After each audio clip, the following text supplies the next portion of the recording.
স্বপ্নদোষ। স্বপ্নদোষ শরীরের কী ক্ষতি করতে পারে? ঘুমের মধ্যে বীর্যস্খলন একটি অতি সাধারণ বিষয়, যা অধিকাংশ পুরুষের জীবনের যে কোনো পর্যায়ে স্বপ্নদোষের মাধ্যমে হতে পারে। যদিও এটা স্বাভাবিক ঘটনা, তবুও স্বপ্নদোষের কারণে পুরুষের মানসিক ও শারীরিক সমস্যার সৃষ্টি হতে পারে। একটি গবেষণায় জানা গিয়েছে, কিশোর বয়সে শরীরবৃত্তীয় হরমোনজনিত পরিবর্তনের কারণে এই সমস্যাটি বেশি হয়ে থাকে। তবে প্রাপ্তবয়স্কদেরও স্বপ্নদোষের হার অনেক বেশি। হস্তমৈথুন ও স্বপ্নদোষ আনুপাতিক হারে বিপরীতমুখী।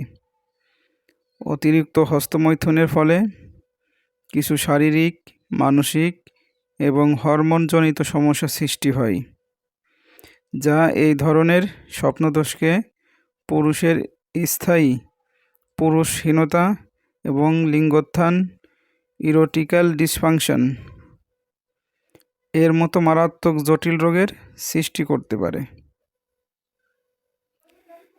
সাধারণত যৌন স্বপ্ন অথবা যে পুরুষ অনেক দিন যাবৎ শারীরিক মিলন করেননি কিংবা যিনি অতিরিক্ত যৌন চিন্তা করেন, তাদের দোষ হয়ে থাকে।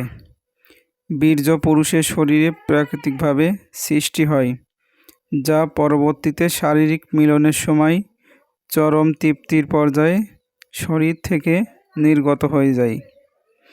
কিন্তু অতিরিক্ত হস্তমৈথুনের ফলে টেস্টোস্টেরন হরমোন অধিক পরিমাণ প্রয়োজনের অতিরিক্ত বীর্য তৈরি করে এবং একই সঙ্গে স্ফিংক্টার পেশি এবং স্নায়ু দুর্বল করে দেয়, যার ফলে বীর্য যৌনতন্ত্রে আটকে যায়। পরবর্তীতে আটকে থাকা বীর্য মূত্রের সঙ্গে কিংবা কোনো রকম খারাপ স্বপ্ন ছাড়া ঘুমের ফলে নিচ থেকে বেরিয়ে যায়। বীর্য আটকে থাকার কারণে এবং তা থেকে স্বপ্নদোষের সৃষ্টির কারণে ক্রমশ নিম্নের সমস্যাগুলি হতে পারে: লিঙ্গোত্থান, শুক্রাণুর পরিমাণ কমে যাওয়া, বীর্যের পরিমাণ হ্রাস পাওয়া, শারীরিক দুর্বলতা বৃদ্ধি, অতিরিক্ত ঘুম ঘুম ভাব, হাঁটু এবং অন্যান্য জোড়ায় ব্যথা।